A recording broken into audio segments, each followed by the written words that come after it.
এই দেখো সুন্দর আপনি সে খেতে পারবে, ছোট থেকে বড় সবাই খেতে পারবে। খেতে লাগে খুব স্বাদ, যতই হয় মিঠে। বাড়িতে থাকলে পচা কাঁঠাল মানে এবারও ফিটিয়ে এই কাঁঠাল সবাই খাওয়ার পর বেঁচেছিল, কেউ খেতে চাচ্ছে না, ফেলে দেবো। সেই জন্য একটা সুন্দর ফিটিয়ে বানালাম। তাই ভাবলাম ফিটিয়ে টানলেটা তোমাকে দেখাই, খেতে খুব স্বাদ। গুলি ঠাকুর মধ্যে রোজ নতুন রান্না দেখাবে নব্বই বাঙালি।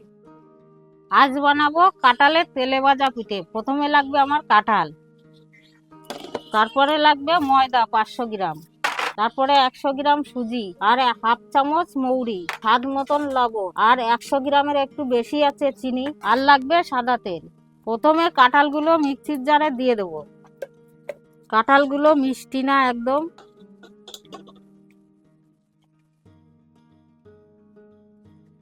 দেখুন বাটা হয়ে গেছে মিহি করে, এই দেখুন ঢেলে নিচ্ছি। এই যে বাটা হয়ে গেছে, এবার আমি মেখে নেব ময়দা চিনি দিয়ে। কাঁঠালের মধ্যে ময়দা দিয়ে দেবো, অল্প অল্প করে দেব আর মাখবো।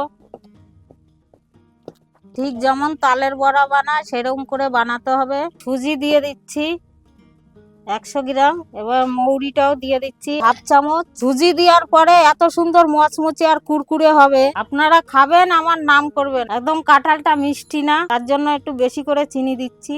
আপনারা আপনাদের স্বাদ মতন দিয়ে দেবেন। এবার স্বাদ মতন লবণ দিয়ে দেবো, দিয়ে ভালো করে মেখে নেব। ওই যে মাখা হয়ে গেছে, দেখুন এরকম করে মাখিয়ে নিতে হবে। হয়ে গেছে আমার মাখা কমপ্লিট। এরম করে মাখতে হবে। উনুন ধরিয়ে দিচ্ছি, কড়াইও বসিয়ে দিচ্ছি, কড়াই গরম হয়ে গেছে। এবার তেল দিয়ে দেবো, সাদা তেল।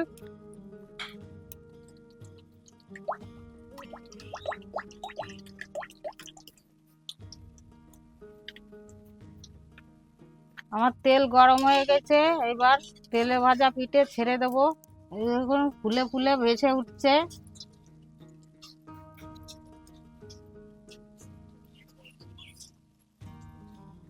পুরো খেতে তালের বড়ার মতন লাগবে। এই দেখুন ভেসে উঠছে তেলের পর। বড়াগুলো একটু লাল লাল করে ভেজে নেব। তেলে ভাজা বড়া পিঠে এই যে উল্টে দিচ্ছি। এই দেখুন হয়ে গেছে, এবার নামিয়ে দেব। দেখুন কত সুন্দর হয়েছে, একদম পঞ্চের মতন ফুলে গেছে। এই দেখুন কত সুন্দর হয়েছে।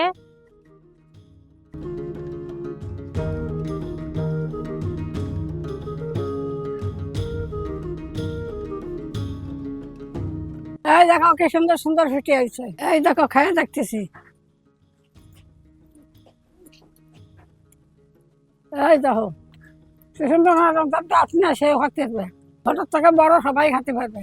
অবশ্যই বাড়িতে বানিয়ে খাবা। রান্না লাগা মানে কমান্ডে বলে দেবা, আমরা নবী বাঙালি, যা ভাই তাই খায়, যা খাই তাই দেখায়।